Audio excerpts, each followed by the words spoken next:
process, at least since the early 2000s when I met Frank Biancheri and realized with him about the gap existing between a political system that remains fundamentally attached to the nation state and our European experience of life, which is much more transnational and cross-border by nature. Even though this is not the reality for all Europeans, this has become very much manifest in growing socioeconomic interdependence in Europe.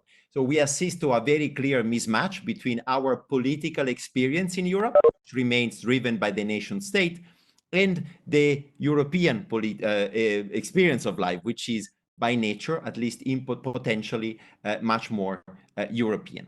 So let me frame my conversation around the issue of participation by highlighting some aspects that tend to be overlooked. The fact that today we assist to a crisis of political representation, we assist a crisis to the electoral process as the sufficient or exclusive source of legitimacy for what is happening across the world, and the absence of a feedback loop between our political representatives and what happens in society. This is not an EU level problem per se, is a much wider problem which is studied and overstudied all across the world, but certainly it assumes very specific characteristics at the European level. And that's why we need to be aware of the specific lens, which is the pan-European one that is part of our conversation today. Let me focus now on the participatory component and to remind everybody that the EU, the European Union, is the only jurisdiction in the world that derives its source of legitimacy not only from politically representatives who are directly elected, like members of the European Parliament, or indirectly through the governments who sit in the Council, but also through participation. And this is written in the treaty since 2009.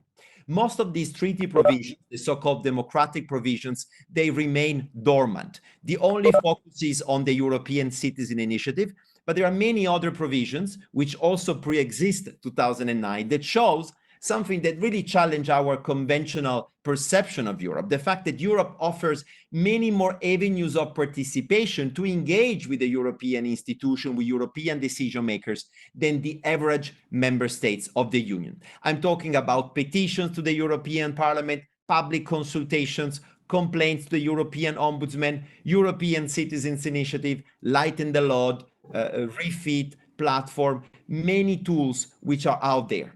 They are little known when you look at the surveys and you look at the Eurostat survey. Very few citizens are aware. There are very little use as a result. And there's something even worse, the fact that they tend to be abused or to be driven by Euro professional, Euro specialists, including myself, asking for a lot of documents to the European institutions. But obviously, this is not what most citizens do today.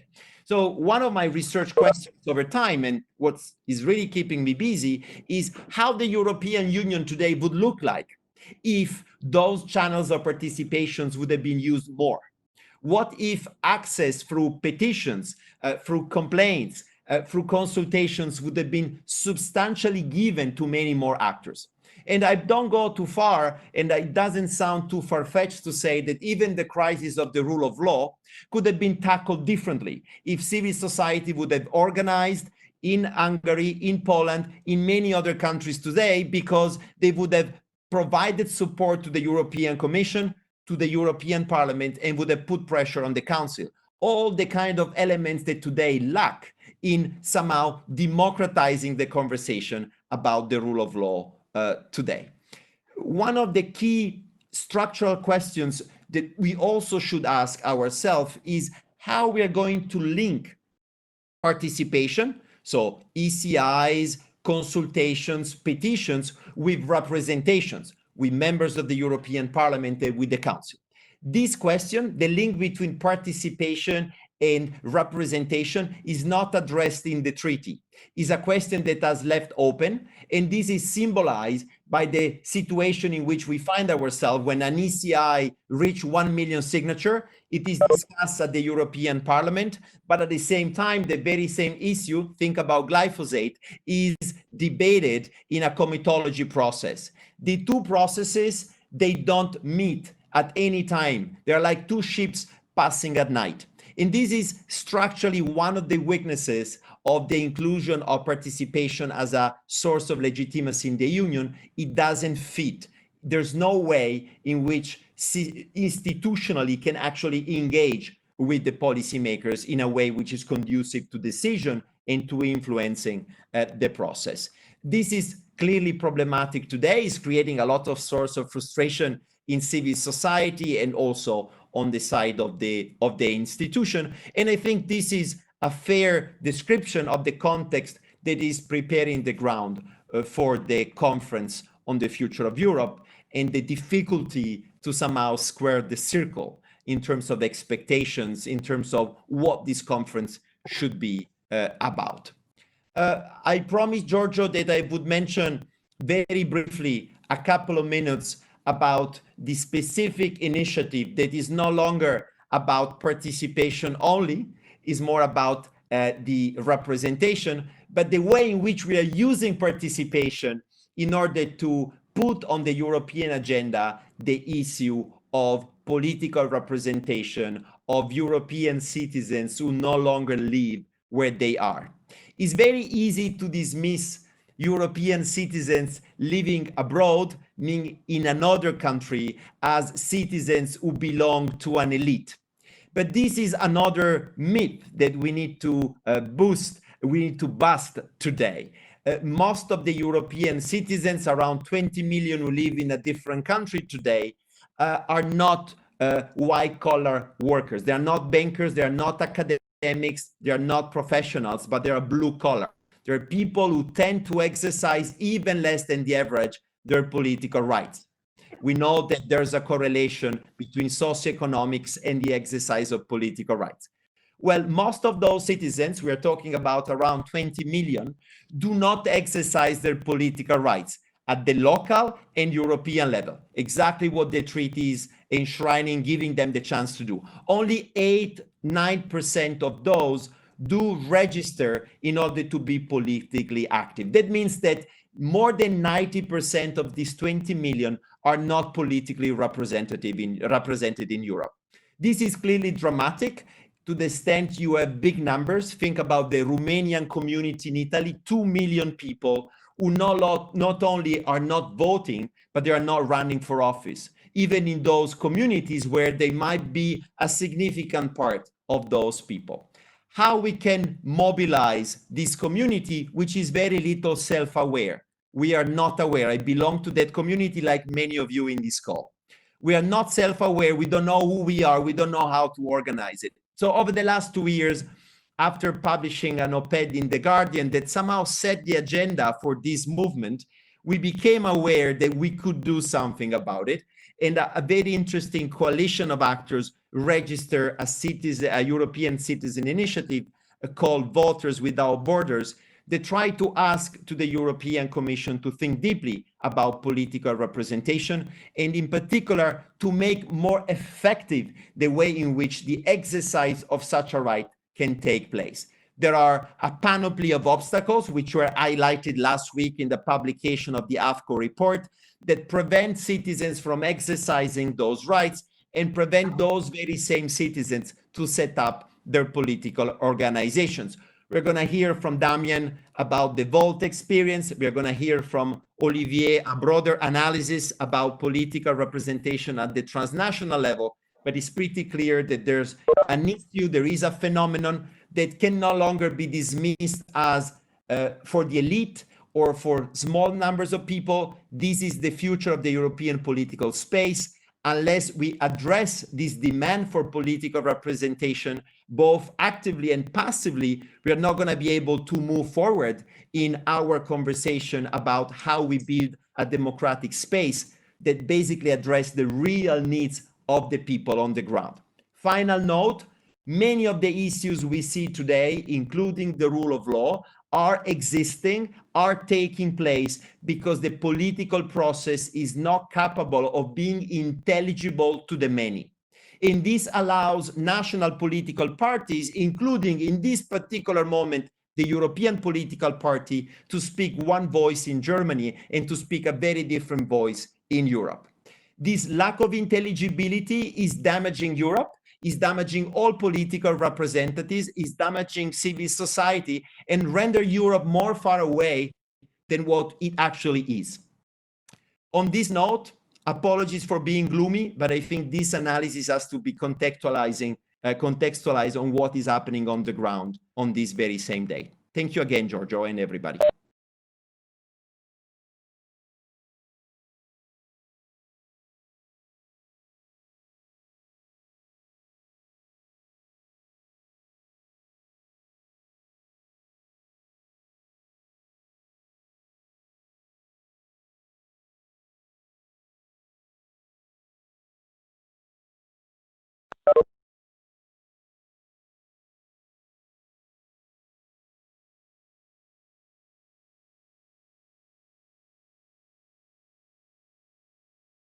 It seems like we lost our host.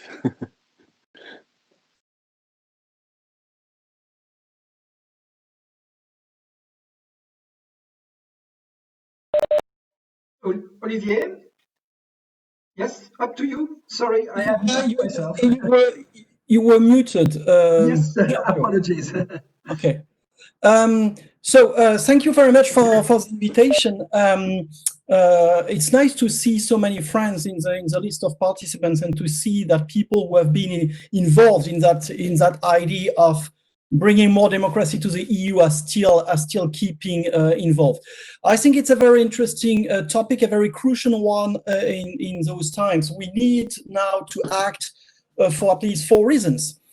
First of all, we need to address the issue of Euroscepticism. So the result of Euroscepticism were maybe not that big during the last European elections, but we need to be extra careful with that, and to manage things so as to address the concerns of citizens who are not happy with the EU. We need to fight the EU democratic deficit. It's something we should constantly work on that.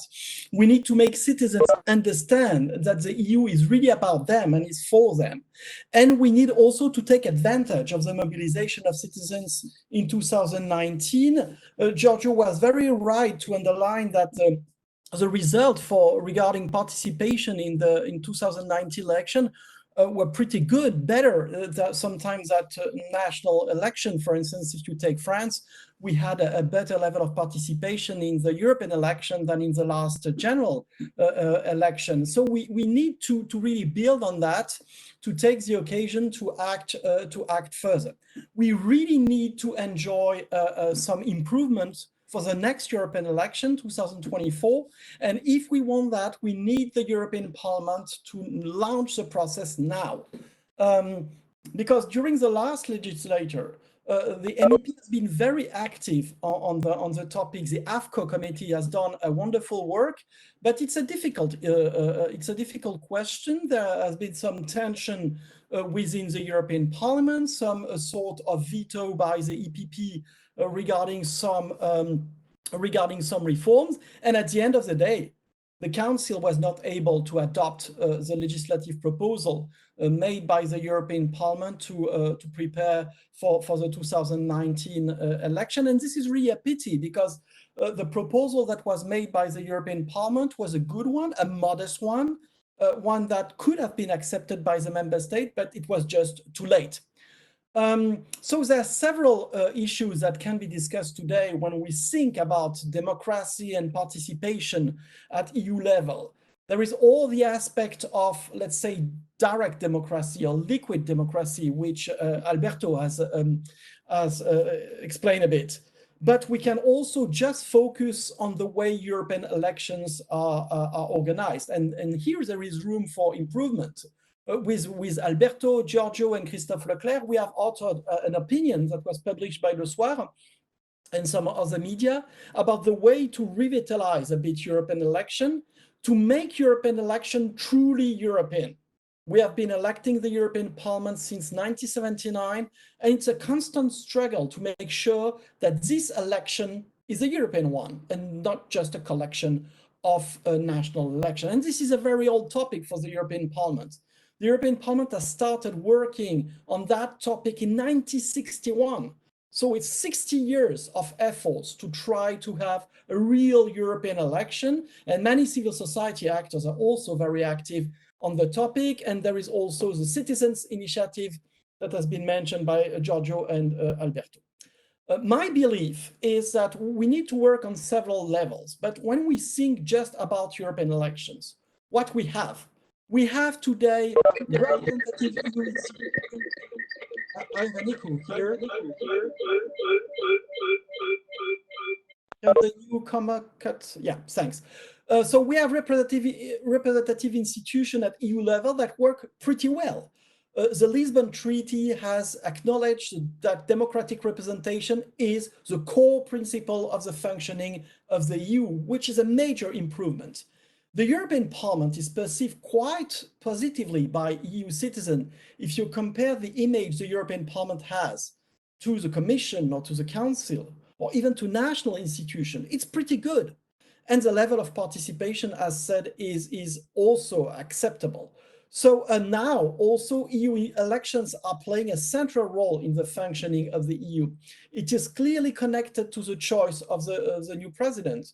So the Spitzenkandidaten process did not work to the end in 2019, but that's maybe also because the way European parties are handling the Spitzenkandidaten procedure. And if there is no democracy when those candidates are chosen, maybe we cannot go down the road.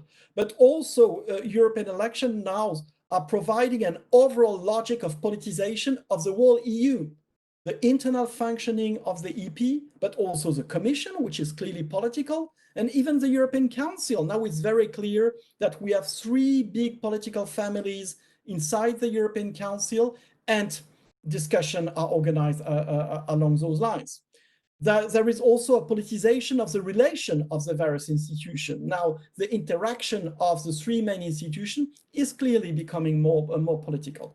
And European elections also have an impact on EU politics, EU priorities. If we want to understand why Ursula von der Leyen has decided that the Green Deal is something so important, we need to take into account the score of the Greens during the last election. We even have more, because we have a double phenomena which is very interesting. We have a Europeanization of national politics.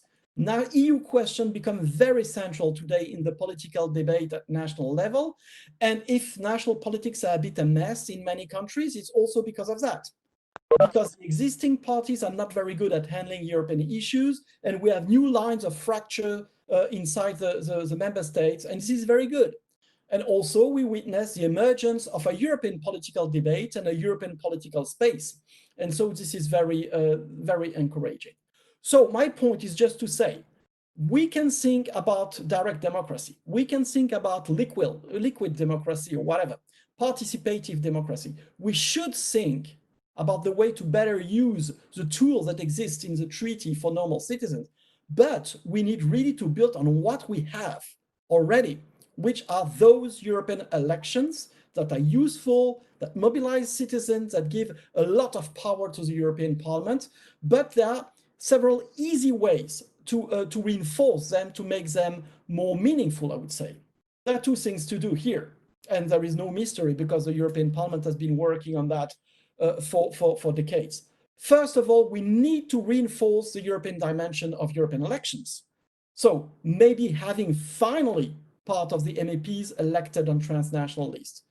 Impose a greater role for European parties in the campaign, and this was in the legislative proposal of the European Parliament before the last election. Support also transnational only European parties. So this is a big idea of Pierre Jouvenat, trying to push that idea of having EU-only political parties playing a key role in European election.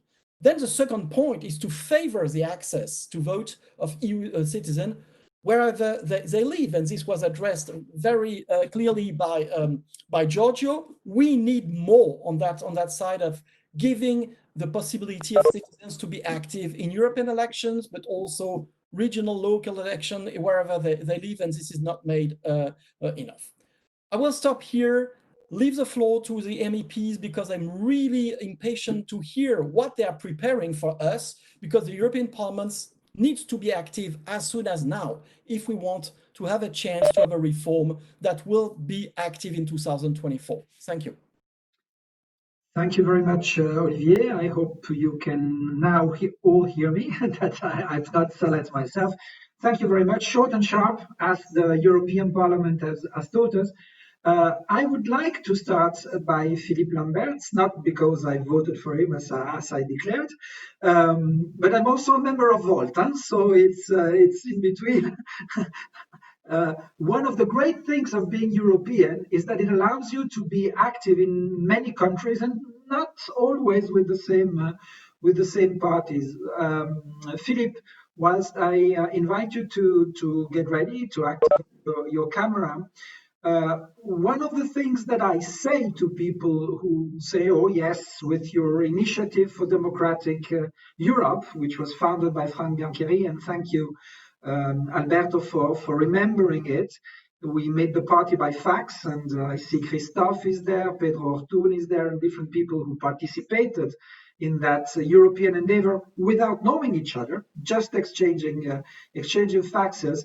I am of the belief that the Green Party the Green Group is the one which has gone the closest to being a party. That would be the lead I'm giving to you for your 10 minutes. Please feel free to expand on the overall issue of European elections. And thanks for being here. A real pleasure. I hope that you can hear me. Yes, we can. Yeah. Okay. Good. Yeah. Well, the Green family has been well, quite European. You know that we are internationalists, and I've been leading the European Green Party for 6-7 years before becoming an MEP.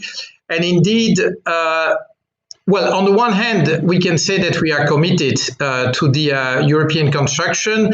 We used to have back in time a couple of Eurosceptic Green parties, actually. And these were two, actually. We had the Swedish Green Party, which made a gradual turn towards being more pro-European. And the striking example was the Green Party of England and Wales, which became staunchly pro-European when the referendum was called by Cameron. They were rather skeptical, and then, well, the perspective of leaving the European Union made them into instant pro-Europeans. Now, they lost that battle, but maybe it's not forever that it is lost. Now, back to how do we make Europe more of a democracy, a transnational one. Indeed, there's no way around this issue of transnational lists. I'll tell you why, because let me just step back a minute to what happened after the European election on the 26th of May 2019. We had a chance. Actually, we had a chance of having the Spitzenkandidat process work. What killed it? Well, what killed it was injunctions given from two political families, actually, and these were the Socialists and the Liberals, where their European godfather, Sanchez in the case of the Socialists and Macron in the case of the Liberals, gave clear instructions to their group leaders in the European Parliament to kill the process. And the problem is that these people accepted the injunctions. Because I was in very close contact with Donald Tusk back in time. And what happened is that, Donald Tusk actually really gave the Parliament's process a chance. And he agreed with me that if the Parliament had come to a common program, that is, if the four political groups that I've been mentioning, so EPP, SND, Liberals and Greens, if we had agreed on a common platform, and well, we had started working on that, and on a common candidate, there's little the European Council could have done to prevent that from happening. And to be true to Tusk, he gave us time to do that. But the trouble is, as I said, that Sanchez and Macron killed it. So, what does that have to do with the transnational lists? Well, if there are transnational lists, then of course, the bodies that will make those lists will be the European parties. There's no way around this. I mean, of course, you might think that the national parties that make up the European parties will do some horse trading amongst them. But if the process that leads to the transnational list for each party is a truly democratic one, then indeed that will give clout to the European parties and conversely reduce the clout of the national parties. Because in this case, let's face it, it was the most powerful man in the Liberals and the Socialist families, that is national politicians, who basically gave injunctions to their European group. Well, I would think that if we manage to get the transnational lists done, then actually if instructions come, they will come from the European party. And that's already a different thing. So it's a bit chicken and egg. I do believe that battle is a crucial one. It's really a crucial one. Now, you know that we stand with a little risk as the Greens, in the sense that if the transnational lists are only for, say, 25 candidates, and even if they are proportional, we do not stand to win a lot by doing that. But I will grant to you that actually the strength of the Greens is growing in Europe, and that might give us a bigger share of that small pie. And this is why, well, I would much prefer having 50-some MEPs designated on the transnational system, because also it would give a chance to smaller political families to be visible and heard. But that battle remains absolutely crucial if you want basically to defuse the pressure from national politicians. Now, the good news is indeed that, well, even though Tusk was an EPP politician, he gave the process a chance. Now, you might think that his successor might not be as lenient in 2024. I don't know. I actually don't know, because if it's still Charles Michel at that time, I do believe that Charles Michel would be more positive also towards a parliamentary led process. And actually, I would have nothing against the parliament negotiating with the council, as long as we have this hybrid construction, which I don't like a lot. But okay, well, we have the council at the moment. Just imagine that we would have succeeded in having a common platform for the next 5 years and a common candidate. As I said, I think the council would have had to agree, because given the strong majority that these four groups enjoy, it would be very hard to impose them another candidate. But I think that the council would have wanted to negotiate the political orientations, and that is fine. I'm a parliamentarian. I'm prepared to negotiate with the council leaders. If that is the price to pay to have all way in terms of appointing the commission president, I'm totally fine with that. But okay, so there's still a lot of work to do. Like you, I was really enthused by the fact that participation went up 10%. And I do believe that there's a chance that we can still improve that number next time over. Let me finish by flagging something that I see as an opportunity and a danger, or a window of opportunity. COVID could have materialized into a rise of national populism. Now, if you look at the net effect at the moment of COVID, it's the opposite. I mean, AfD in Germany, they're punching themselves in the face. They look totally, well, they try to ride the anti-mask movement, but that really doesn't catch. If you look in Italy, yes, Meloni has been going up, but Salvini has been going down. And I can say that across Europe, the national populists have been caught wrong-footed by COVID. So we have a bigger opportunity for democratic parties, and especially, say, Europeanist parties like we are, to gain ground.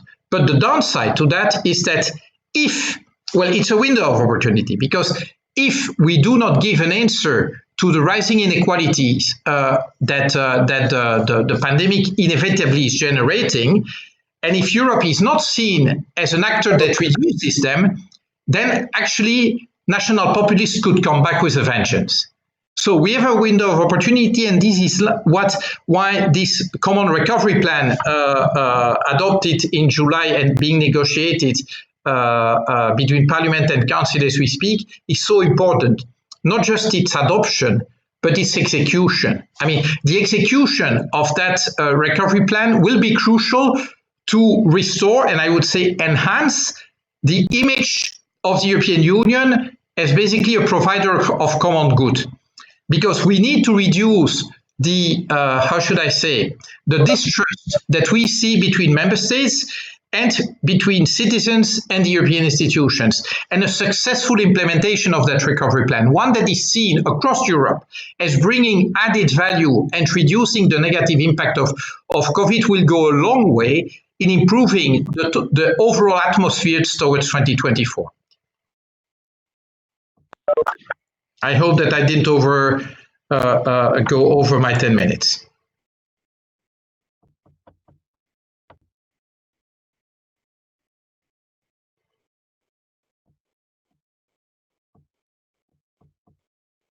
Well, sorry, I didn't unmute myself.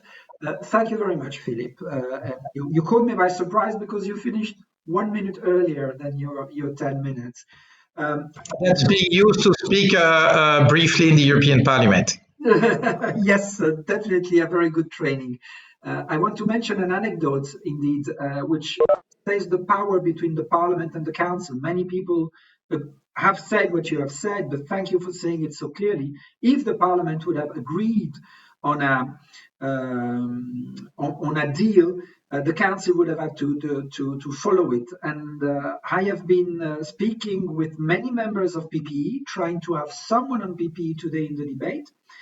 It was not possible. So some people criticize me that I only have people who are pro-transnational list. I have invited as much as 20 people who oppose transnational list, but none could be made to come today. But I can share one information I got, is that Mr. Weber, the leader of the PPE, who opposed transnational list and who organized the opposition to the law which was to be passed in 2019, and as a European federalist, I was leading the campaign for transnational list, has allegedly said, I don't have it from him, but I have it from someone close to him, that if there would have been transnational list today, he would be the president of the Commission. If there would have been a clear Spitzenkandidaten and a clear agreement ex ante, he would be the president of the Commission today. Philippe, your video camera is still in. No problem. So I think you have really framed very well the debate.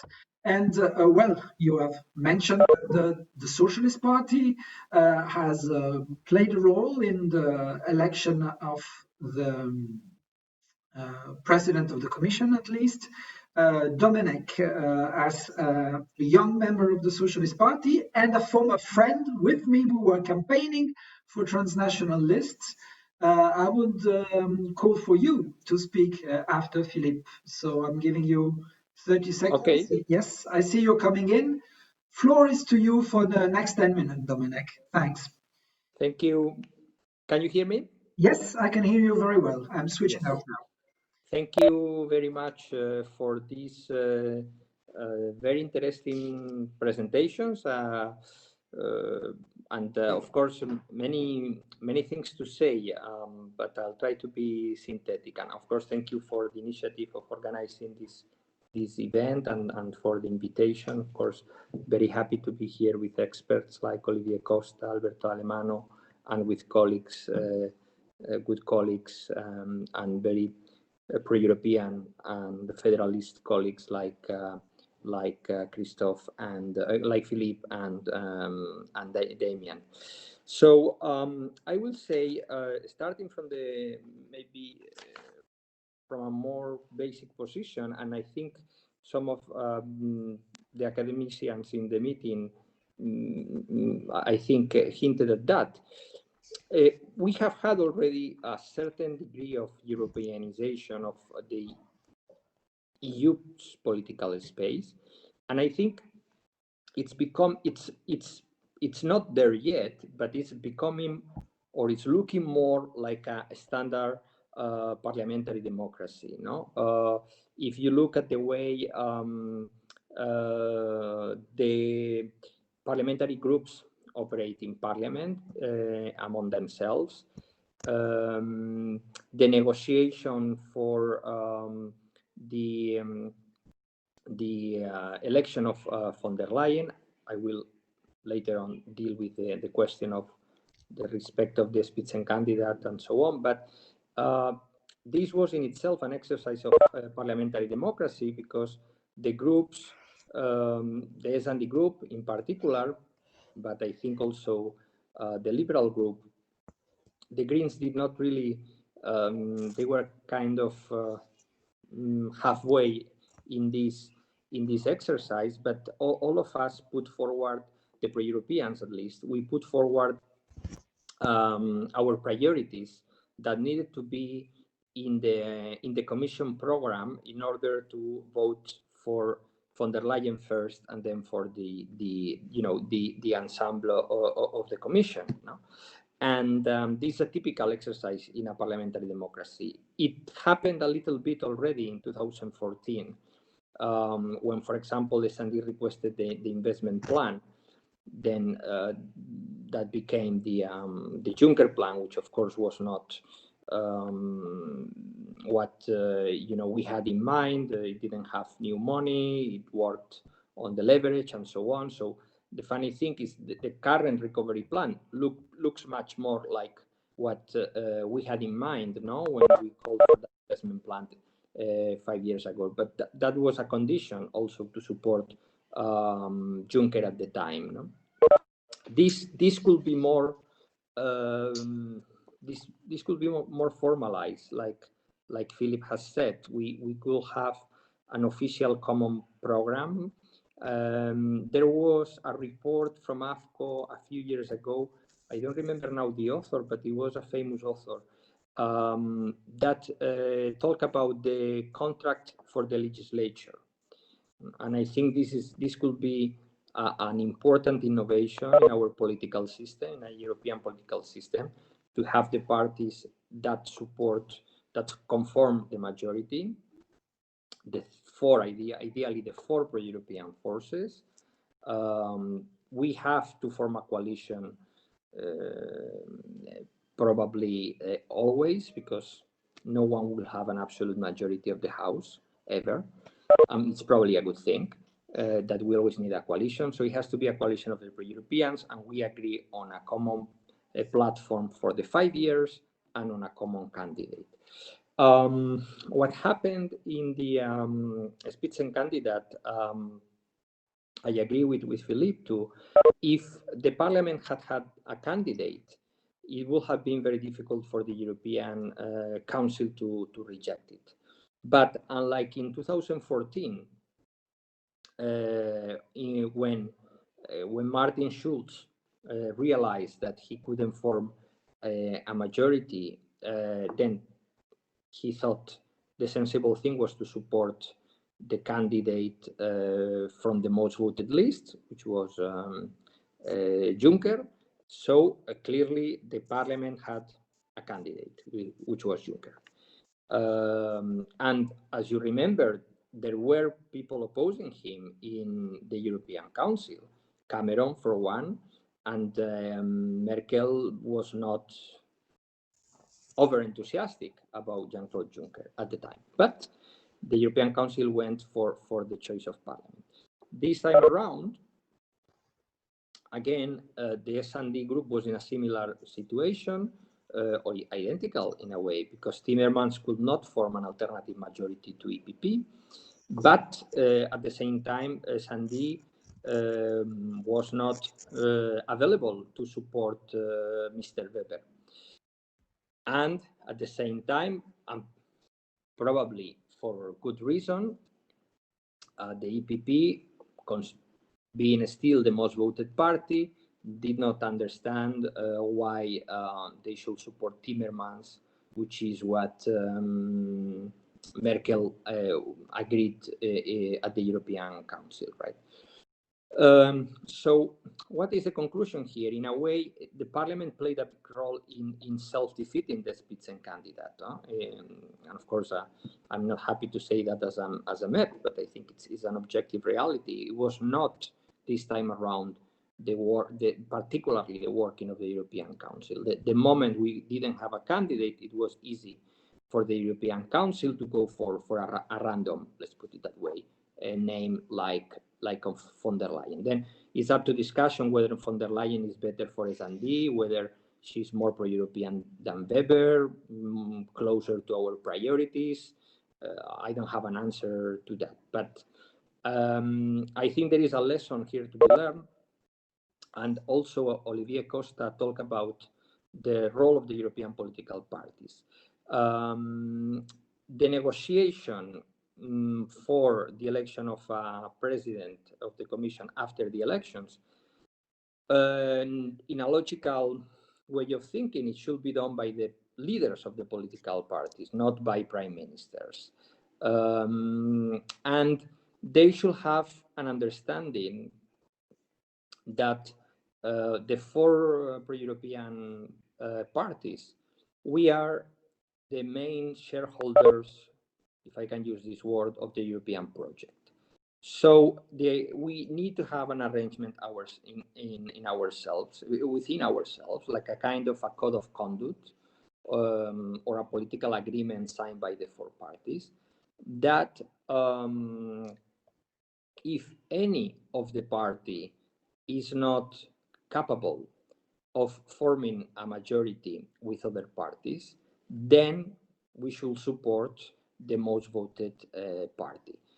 We should not prevent the most voted party to nominate the president if some other members of this four group of pro-European parties are not able to come up with an alternative majority. I think this is the best way of making the Spitzenkandidat operational.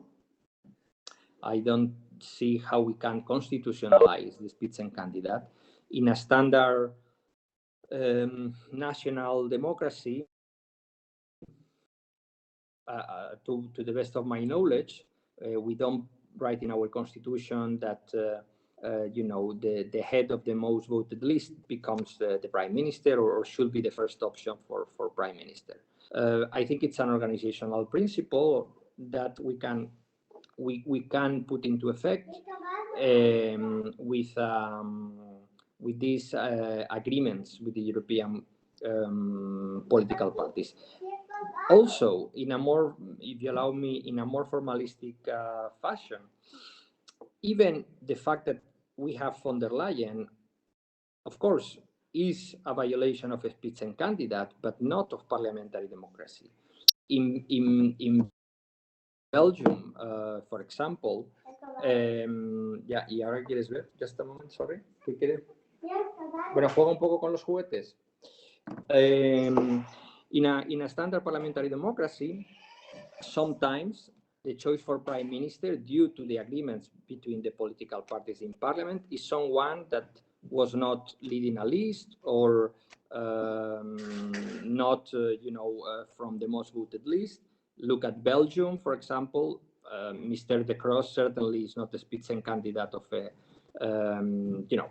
maybe he led the list of his party, but his party was the sixth most voted party, no? Or in Italy, we have a long list of cases of prime ministers that didn't run or were not the top of their list.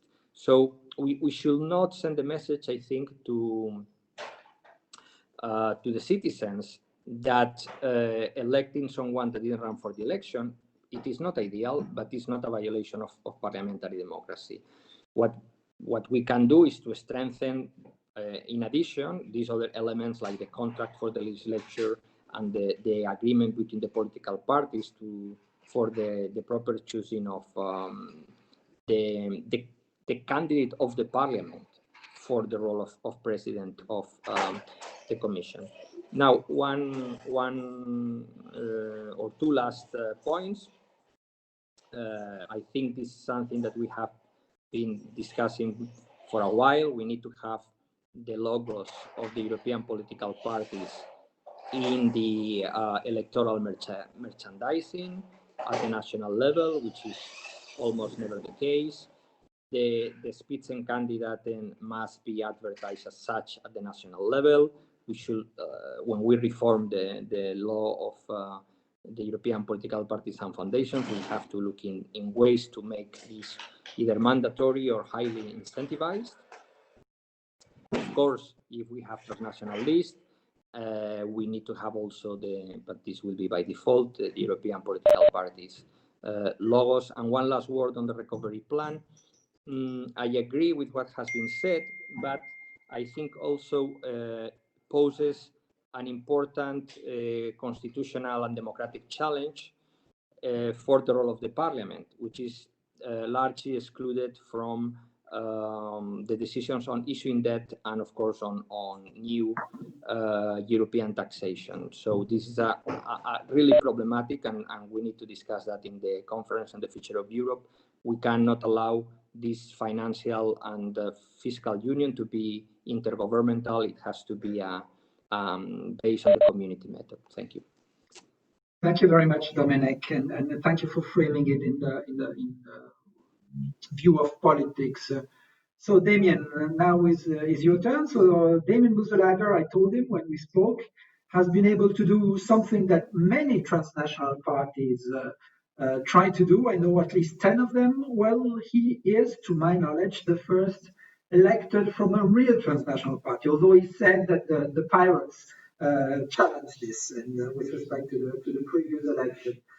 In particular, what I find really interesting is that the Pirates, they went for election at the European Parliament, like all the other transnational parties. And the originality of vote, in my view, is that you have been going at the same time in local election.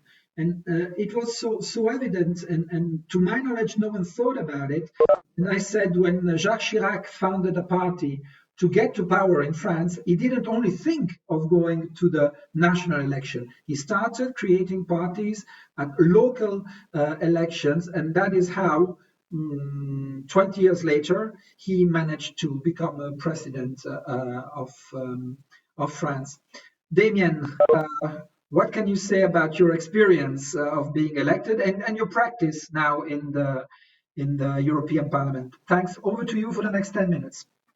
Thank you. You actually picked up on one thing that was, I think, one of the few things I disagreed with what was said earlier. I think it was Olivier who said that we could build transnational only parties. And I think that's something where I strongly disagree with, because in the end, what you want is you want to connect citizens closer to the European parties. And for me, that works in a way that you actually have, the same values, the same ideas that you stand for on the local level, where people can often see you as a mayor or as someone sitting in a local council, and you see the same kind of values, the same kind of interests being represented in the European elections and then in the European Parliament itself. So that is, I think, an important element of what I learned so far, what the idea of Volt was.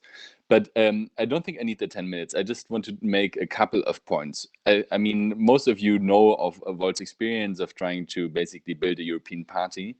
But I just wanted to go back to something that Alberto said is the reason why we did that. So I'm not an academic. I didn't know much about European politics, and I was surely not very invested in the idea of transnational lists or any of this because I didn't actually know about it.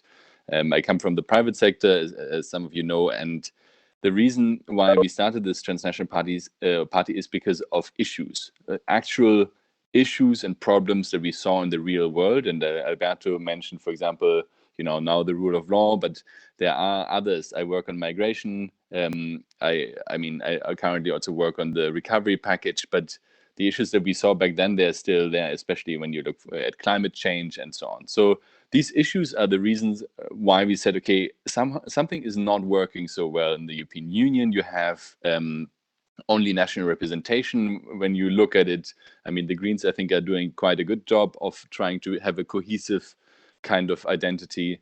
But to be honest, beyond that, and that's something that we have talked about now when talking about how von der Leyen came about, in the end, what counts is very much the national party that actually puts you on the list as a politician, and then makes you electable for your constituents. So there's a lot of power still there.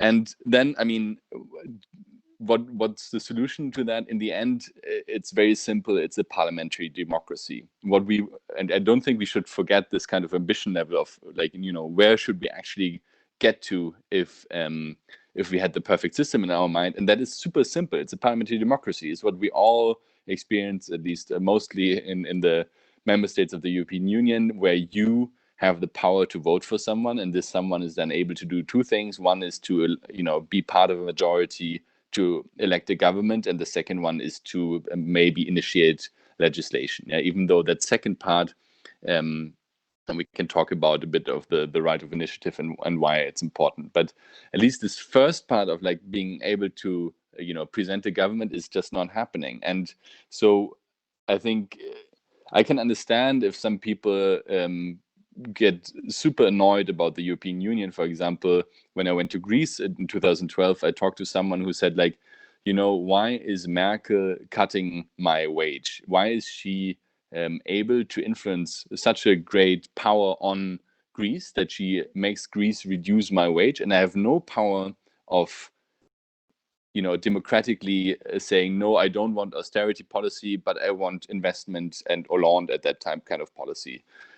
They didn't have that power to do that in the next elections because they can't actually vote for someone on the European level who has that kind of power to actually change politics in a certain direction. Just to give you one more recent example, I mean, we've been talking a bit about the recovery package. To be honest, the July summit of the national leaders, for me, was on the one side positive because they were able to pass this, or like at least agree on this European, you know, recovery fund and then the recovery and resilience facility and all these elements. But it was also medieval. You know, you had the stingy guy from the Netherlands, you had like the towering, you know, more rich person from the center, and the evil villain, if I can say that, from the east, and they go completely into what Domenec just called intergovernmentalism. And that is, for me, not a solution to come up, you know, with the best decisions. And they just represent national interests. I remember Rutte actually tweeted and said in the meetings, like, I'm not here to get invited to the birthday parties of these other leaders. I'm here to represent my citizens. And that is true. That is his role. And there's no one else who can say anything different. It's just a question of why is the only one actually representing European interests, von der Leyen in that case, the least powerful person in the room. I think that's something that we still have to get to. Okay, but this is now, you know, the overall issue of what we all know. I just wanted to share a bit the recent experiences on that. And based on that, yes, we ran for European elections, or we tried to build this European movement and then ran for European elections out of several countries. And I think that has taught me a couple of things that go beyond the transnationalists, to which I will return maybe at a later point. But what I realized is that to set up a party in different member states is a huge hassle. Yeah, I mean, just to take out Bulgaria, because it has been recently in the news, to register a party there was extremely difficult. And that is in first point of entry to a democracy, to be actually able to set up your party. You know, that was almost impossible for us. To register for the European elections, I mean, Alberto and the Italians will know this, would have taken us 150,000 signatures given in front of a notary in Italy. That's impossible. You cannot get 150,000 signatures or 150,000 people to sign a piece of paper in front of a notary who has to be somehow sitting outside on the piazza. This is just a hurdle to stop new parties from entering. And so what parties do is they buy old party logos for around €1 million, put them on their bigger logo as a small one, and then they can run for the European Parliament election. So this is another hurdle for democracy. And then we get to the electoral thresholds and the issues there, but also the electoral procedures are sometimes really weird. For example, in France, we would have had to print our ballot papers for a cost of around €800,000 and send them to the different local basically election booths to be physically electable. There's no state service for that for new parties, so you would have to do that yourself. And these are all hurdles to democracy that exist even before we think about transnational. And then when we think about transnational, as you know, European parties have quite a strong role in the treaties, but that has never been implemented in a way that would actually allow you to be one entity, one legal entity that can also, work as one across the continent. So we still have to register national parties wherever we go, and have to do something which in our interest was not really the case. So what can we do now? There's things we can do within Parliament, and there are things we can do outside Parliament. If I think within Parliament, we currently triggered, as Domenec knows, basically the legislative initiative that we have on the Electoral Law Act. So we will work on this, but I've been doing a tour de capitale, as you call it. I've talked to at least, I think, 10 permanent reps by now. Just today, Sweden, and earlier this week, the Netherlands. And you see how low the ambition level and how low the interest is in the capitals to actually touch this topic. The Swedish representation literally told me today, saying like, look, Swedes see the European member of European Parliament as a Swedish representation, a Swedish delegation being sent to the European level. That's how they see it, and they can't really think, anything else beyond that. And I agree with you that that can be fine. We don't have to get to like a completely European representation, but people need to understand at least that you should be campaigning on European issues, on a European debate when you elect these people. I think that that's an important element to take. But I think there are a few things we can try. One is I call minimum standards. We can try to set minimum standards for elections across Europe, so that we don't try to necessarily harmonize, which is a word that any permanent representation will back off from, but that we set minimum standards for democracy, for internal democracy, for parties, and so on, so that we have that kind of minimum level of democracy secured. And the second thing is, I do believe we need to think about some form of localization and Europeanization of the elections, if possible. And the system that I know best, and that also is Volt's primary reference point for this, is the German system, where you have a mixed vote for a local constituency and the second vote, basically the first vote for local constituency and the second vote for a transnational one. And so we have to think whether this can be possible, and how that can be possible. Just to be very clear, in our program involved, we believe that the second vote should be for a national constituency, not a transnational one, and that there are reasons for that I can explain if you want. But I think as a first step towards solving the issues that we currently see, the lack of a European debate, I think it's a valid step to go towards the transnationalists and the Spitzenkandidat process. But I think we need to be creative, and we need to really work with the countries in a more close dialogue than we did before. I think we need to work with national parliaments much more than we did before to get this through. And I think we definitely need to work with citizens to get this through. And there I would go to what can we do outside Parliament. And I fully agree with everyone who talked earlier about the Conference on the Future of Europe. I think it's super important that we use this conference, that we hijack this conference to start an actual discussion about the future of Europe. This is what we need to do to get people excited about topics, and to make sure that we, if you want, in a way, overrun the capitals with a new desire to be European. I think spoke already too long, but thanks a lot for inviting me and for the previous speeches. Thanks, Damian. Spot on, 11 minutes. I was starting to put you, okay, you're getting to the point. I have put you the link to the Slido, and we got 4 questions which were posted by, I suppose, the same person who is anonymous roughly at the same time. I will use this thing as an indicator to judge, to guide the questions, but I would like to take the opportunity to thank Pierre Jouvenin, because you have mentioned it.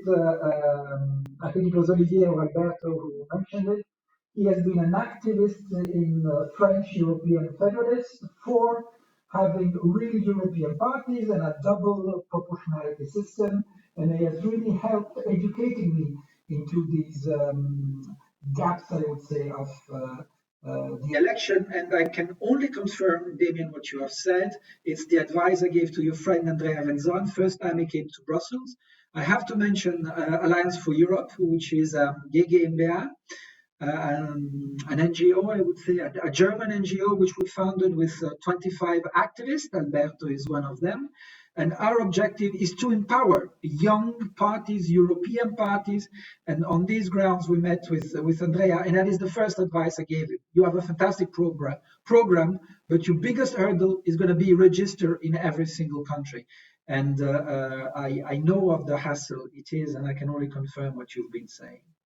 So according to the web and according to the questions which we have been looking at Facebook, the question which comes most often is, why do we need transnational European lists so that you can vote for a European electoral college in these transnational lists if no other European federation, no other federation in America? Yes, there is the presidential election where everybody votes for the same person. In France too, but it's one person. It's not a party. I would like to ask Olivier, who is the professor on in the Collège of Bruges. What would be your answer to the people who say no other federation has such an election? Can you please answer to that? Olivier, over to you. And I will be pausing. I'm not sure that it's true. I mean, all maybe I didn't get the question, but all federations have general election at the level of the country, which are leading to the choice of the leader of the government. This is the Spitzenkandidaten system, and I mean, I don't see real point. So the point maybe is to say that, for instance, in the USA there are no transnational lists, but for instance in Germany part of the MPs are elected on national lists. So I don't see something strange in that way of proceeding. Then it is also about the result you want to obtain through those elections. I think the EU should not be compared with the USA. The USA is a federation that exists for 200 years. They are sharing so many more than what we shared. A common history, a common language, a common public space. We don't have all that. And we need to build that. And the only way to build that is through institutions. And we should all think also that the national political system we have have been built, I say often in French, à coup de pied dans le derrière. The government have developed institutional policies, obliging everyone to speak the same language, obliging people to pledge allegiance to the Republic, going into school and learning about the big guys in the history of the country. I mean, France or Italy or Germany or the Netherlands, they did not appear like magical. It's not something that was always there. So at some point, if we want the EU to be a relevant level for democracy and for politics, we need some institutional policies to help people to understand what's going on. The election of 1979 were a first step, and it was easy to say by that time, it has no meaning to go for European election because there is no need for it. Yeah, but it creates something, and the European Parliament would have never become the powerful institution it is without those European elections that were in a way forcing people to pay attention to the European Parliament and giving a lot of argument to MEPs then to claim for more power. So it's exactly the same with the transnational list. It's not only about why we would do it, but what it will help us to reach. And I think it would give more sense to the whole thing. And we have seen with very interesting discussion with the MEPs that the Spitzenkandidaten story will never be cleared and never be solved if we don't have some clear political game in the European Parliament to have a single name at the end of the process. Thank you very much. I think it's a clear answer, at least for me, to these points, and I would like to thank Louis Druneau for having put some answers there. He caught up on the article we published, and we got to know each other through LinkedIn. Thank you for participating. So, out of the questions that were voted out of Facebook, the one question which I would put again to an expert, to Alberto, why do you think that having transnational lists would help the emergence of European parties? One of the reasons that Elmar Brok, then president of European Federalists, to oppose transnational lists and a European Electoral College is that at the time, 2 years ago, the most known transnational figures were Salvini, were Farage, were Le Pen. And they feared that having transnational lists and an electoral college would have favored election of these populist leaders. Why do you think, on the contrary, that having a transnational list and pan-European list would favor, let's say, a European demos? Over to you, Alberto.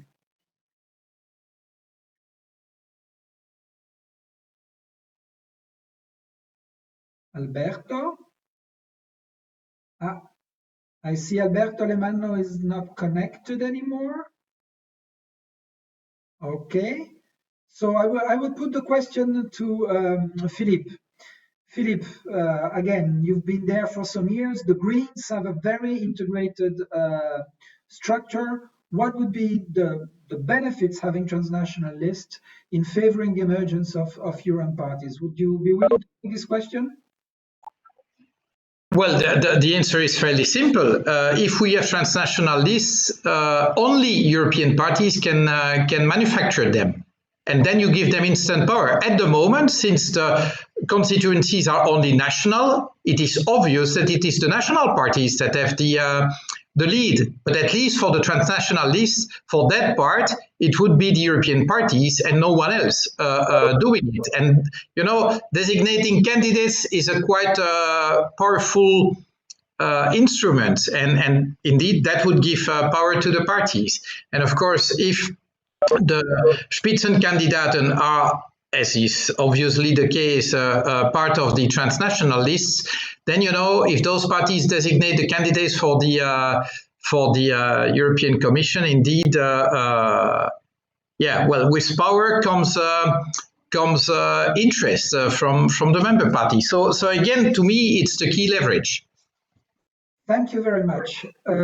A question to you, Damian, if you can prepare for it. One of the main arguments of people opposing persons elected in transnational lists is the fact that who do you represent? Now, you're German, you have been elected in Germany, but you are competing with Mr. Varoufakis, who was competing there on the same grounds. I think that many transnational parties go for Germany. It's because that is where the threshold is the lower. The calculation is you need 0.76% of the votes to be elected, and you just got, I think, 0.90. So it was good that you were elected. What would be your answer? Because you incarnate vote, which is present in many small communes and at the highest level. Who is your constituency? I mean, you said you did a tour de capitale. How do you deal with that? To be honest, we got 250,000 votes within Germany, and we got 250,000 votes outside Germany. The electoral program was exactly the same. I mean, we called it the Amsterdam Declaration. It was one program we ran on for all of Europe. And so for me, even though technically and legally the 250,000 votes from Germany counted, I cannot discard the other 250,000 as not being of the same value, if you want. And so for me, I always, as you see, speak English in Parliament, even though my German would probably be better. But just because I want to be as close as I can to the people who elected me. And obviously that is faulty because not everybody speaks English and so on. But at least it's a try of signaling that I see myself really as a European parliamentarian. But on the other side, I mean, Philippe and Domenec are also representing not only their home countries. If you read the treaties, well, it says that, and I think it's important to also acknowledge that. I don't know. I see myself definitely as a European representative in the first way, and I'm trying to also travel to the other countries as much as possible to live that kind of representation. Thank you very much. I think it's really the chance that we have you there, really elected in such a transnational, I would say, feature. Looking at my questions here, I'm now left a little bit on my own because a few people have voted, but I have some questions being put here by some lookers. I think that I'm going to try to be the advocate of the anti-transnationalist, as we have none in the debate and none who has come up. The other question is that MEPs which would be elected in the Pan-European College on transnational list would feel they are the true European MEPs, and that in the parliament structure there would be a hierarchy with the European ones being elected and possibly competing in a Spitzenkandidaten be representing Europe, whilst other MEPs would represent nations or even regions or even cities in some countries.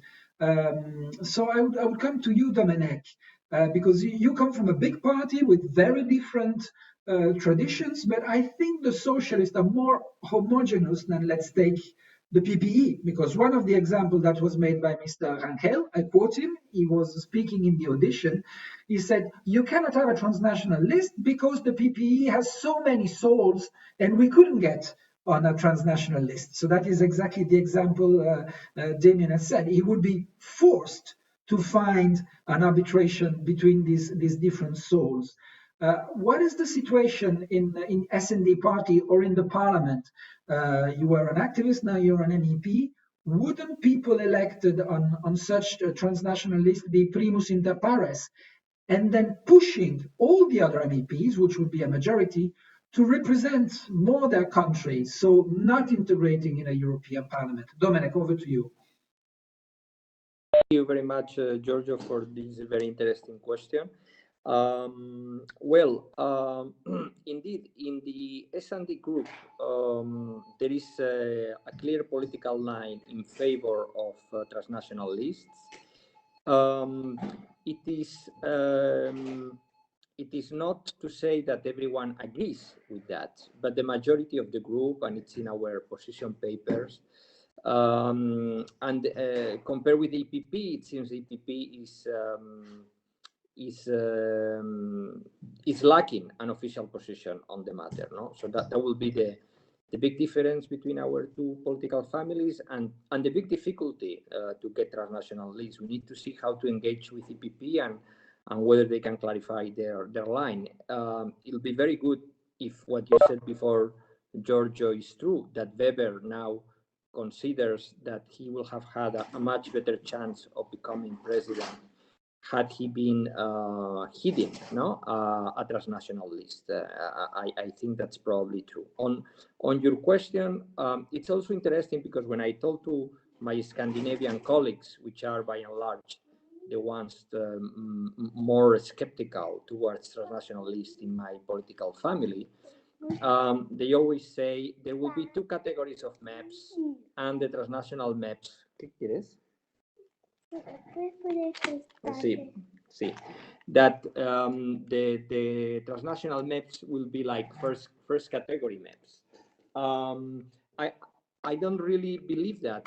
I think it's a fear that is not really backed by any real reason or empirical evidence. It's more like a fear. Like any fear is highly rational fear.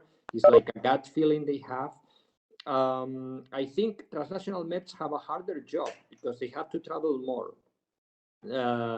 They are not necessarily more powerful because they are not supported by a national party, which will remain anyway the main players, even if we strengthen the European political parties with transnational lists.